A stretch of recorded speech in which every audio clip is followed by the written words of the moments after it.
To my melanin family and spiritually conscious brothers and sisters around the world. I am Brother Tommy. And it is time to get it in. One love, family. This video discusses the article critics warn of a dragnet of surveillance as U.S. pushes ahead with plans for more smart cities. Are smart cities using technology in a positive way, or is it creating a surveillance state? U.S. Transportation Secretary Pete Buttigieg last week announced $94 million in grant awards to fund 59 smart city technology projects across the country. Despite widespread and mounting pushback against biometric surveillance and control systems associated with smart city technologies and the failure of the U.S. Department of Transportation's DOT previous attempt to grant fund smart city transformation in Columbus, Ohio, Buttigieg told The Verge he thinks smart city technologies matter more than ever. Cities just need to take a different approach, experimenting with and testing out different technologies first, rather than implementing a grand unified system all at once, Buttigieg said. The new grants, part of the Strengthening Mobility and Revolutionizing Transportation, SMART, grants program, are the first round of $500 million in funding that will be awarded for smaller smart mobility projects over the next 5 years, authorized under the 2021 Bipartisan Infrastructure Law. In this funding round, DOT awarded SMART grants for a range of projects, including drone surveillance or delivery, smart traffic signals, connected vehicles, autonomous vehicles, smart grid development, intelligent sensors and other Internet of Things infrastructure. Some cities, including Los Angeles, received multiple grants. Smart city development typically focuses on the implementation of technologies like the Internet of Things, 5G, cloud and edge computing, and biometric surveillance to track, manage, control and extract profit from an array of urban processes. Whitney Webb, an investigative journalist and smart cities critic, said the smart city infrastructure is meant to facilitate the development of cities micromanaged by technocrats via an all-encompassing system of mass surveillance and a vast array of Internet of Things devices that provide a constant and massive stream of data that is analyzed by artificial intelligence. Concept of a sensor in every home doesn't look as shiny as it once did. Smart city projects began gaining traction in the U.S. in 2015, boosted by a program launched by then DOT Secretary Anthony Fox. Fox, who went on to become the chief policy officer for Lyft, now works at Tulco, a data science venture capital firm. Fox created the Smart City Challenge, which offered a $50 million grant to the mid-sized city with the best proposal to remake their city as a smart city. Vulcan LLC, an investment and philanthropic organization dedicated to materializing the vision of Microsoft co-founder Paul Allen and whose profit-making services focus on real estate development, partly funded the federal grant. Columbus, Ohio, beat out 77 other cities with its revolutionary proposal, but the project was by most accounts a failure. Expensive trip planning kiosks erected downtown were never used, autonomous shuttles had accidents, the public transportation platform was rarely downloaded and sensor-connected trucks failed to materialize. Then, in May 2020, another paradigmatic smart city model project failed when Google Smart City subsidiary Sidewalk Labs scrapped plans to build a smart city prototype in Toronto amid public outcry about surveillance and profiteering. According to the Globe and Mail, Eric Schmidt, former head of Google parent company Alphabet, described the project in these terms. The genesis of the thinking for Sidewalk Labs came from Google's founders getting excited thinking of all the things you could do if someone would just give us a city and put us in charge. Visions like these raised a lot of flags among both experts and the general public. Even one of the smart city concept's biggest promoters, Wired magazine, admitted that skepticism about smart cities had grown. Today, as citizens think more carefully about tech-enabled surveillance, the concept of a sensor in every home doesn't look as shiny as it once did. San Francisco banned government use of facial recognition software. And Amazon is facing a class action lawsuit in New York City for failing to comply with the city's law that businesses must inform customers if they are harvesting their biometric data. New York is one of several cities that have passed biometric laws. Several states, including Texas, Washington and Illinois, also passed similar laws, Nick Corbishley reported in Naked Capitalism. Global market for smart cities projected to reach $696 billion by 2028. But pushback hasn't stopped tech visionaries and states from moving forward with smart development projects. The global smart cities market is projected to grow to $696 billion by 2028, growing from $467 billion in 2022, according to a market research report published Monday. Webb reported that soon after Schmidt commented on the vision behind the Toronto Smart City, then New York Governor Andrew Cuomo tapped him to lead an effort to reimagine post-pandemic life in the state, building smart city infrastructure through partnerships with the Israeli government. In fact, the COVID-19 lockdowns led to a series of positive PR pieces promoting the implementation of smart cities and several conferences reimagining them.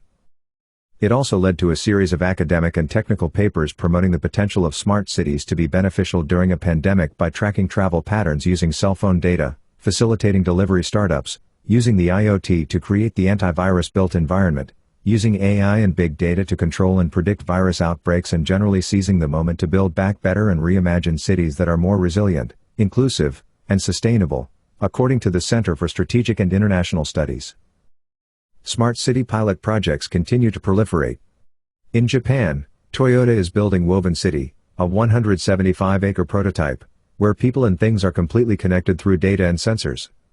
The project will test new technologies, such as automated driving, robotics and AI in a real-world environment. Researchers are studying residents of neighborhoods in Helsinki and Amsterdam who added smart technology to their homes and using the information to help with the development of experimental innovation platforms. Even small towns like Cary, North Carolina, have turned themselves into smart cities by deploying IoT sensors that collect data and enable analytics to provide actionable insights across the entire city. In Busan, South Korea, the New York Times reported Tuesday, 54 families are subjecting every aspect of their lives to data collection so developers can use their behavior as a basis to build a smart city from the ground up. Big tech turning LA into a data farm. The DOT awarded several smart grants to LA $2 million for curb management, $2 million for event-integrated transportation ticketing, and Orange County got $1.6 million for a cloud-based transit signal system. The seemingly banal concept of curb management, Bloomberg reported, has become a focus of serious attention from some of the world's leading technology companies. It is a hot development site for smart city startups like Cord, a spin-off of Sidewalk Labs, as cities seek to digitize, track and regulate curb space sought after by the private transportation network of the smart city, scooters, bikes, delivery drivers, Uber drivers, etc. The other projects are directly tied to LA's plan to host the 2028 Summer Olympics. In fact, these projects fit into LA's Smart LA 2028 City Plan, developed by the city's information technology agency and first released by former Mayor Eric Garcetti, LA's first high-tech mayor in December 2020, as a plan to leverage technology to meet urban challenges. The plan to turn LA from reliance on fossil fuels and cars and into a data-driven connected city felt like a far-off scenario when first released, according to Zillow founder and smart city promoter Spencer Rascoff. But, he wrote on his website, it took the pandemic to throw everyone into a digital-ready future earlier than everyone expected. But here we are. The 54-page strategy document, released in 2020, was revisited this month at the Smart Cities for a Better Future conference in LA this month. Attorney Ray Flores, who attended the conference, said the plan was unrealistic, to say the least. This smart city is being billed as a panacea for all that ails, or should I say plagues, Los Angeles, with the flip of a switch. That will never happen. Worse, Flores said, the city is using the Olympics to justify the implementation of draconian technologies. As host to the 2028 Olympic Games, LA 28 is positioning itself for further tyranny by moving the compliance ball forward on an even grander, citywide scale for the world to see. Smart LA 2028 outlines in broad strokes a vision for the city that Olympics consumers will visit, a smart city for LA to compete in a digital economy. Attorney Greg Glazer, who studied the plan, told The Defender.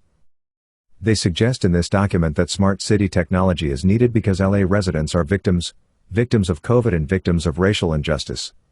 The idea is that they need to push this smart city to compete in a digital economy, and because LA residents are victims.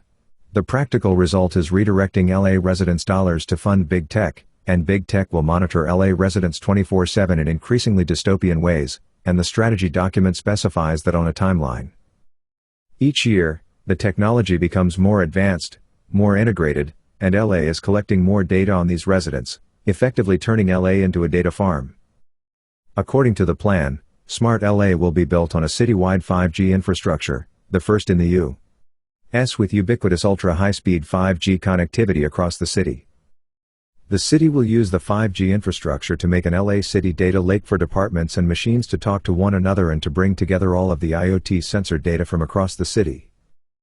That infrastructure will make it possible, among other things, for residents to use a single, digital payment platform for public and microtransit options.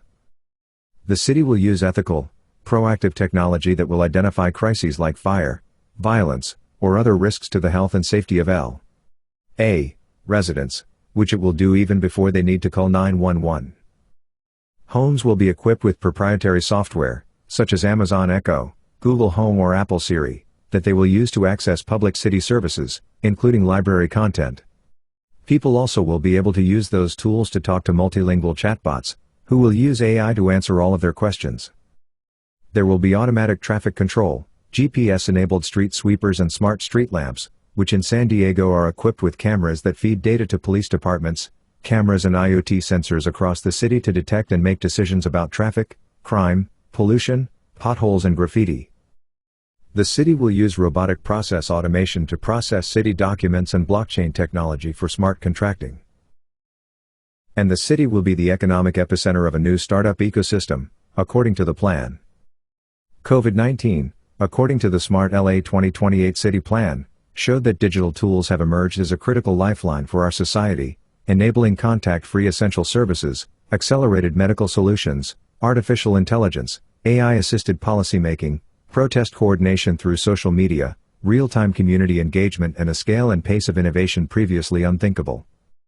To address privacy and other concerns, LA will adopt a digital code of ethics to ensure there is no unethical use of digital technology, such as facial recognition, and to make sure there is equitable access to all of these services. The strategy document will guide this digital transformation for the city of Los Angeles to accelerate our recovery in the near term, improve quality of life for all Angelenos in the long term, and establish the smart city infrastructure necessary to effectively host the summer 2028 Olympics and Paralympics. A dragnet of surveillance infrastructure. French President Emmanuel Macron similarly pushed for the introduction of AI-powered surveillance systems for the 2024 Paris Olympics. Earlier this year, when the French Senate approved new mass surveillance powers in advance of the Olympics, the Senate's Law Committee rejected a proposed amendment that would have allowed for facial recognition.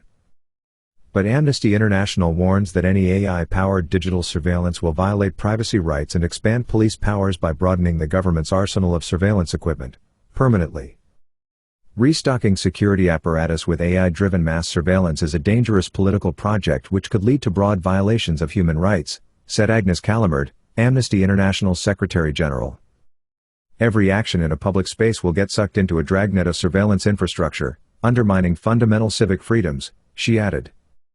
Amnesty International reported that under the new AI-powered, mass surveillance measures, such as closed-caption television, cameras and drones at the games, will capture data from everyone on public transport or in stadiums.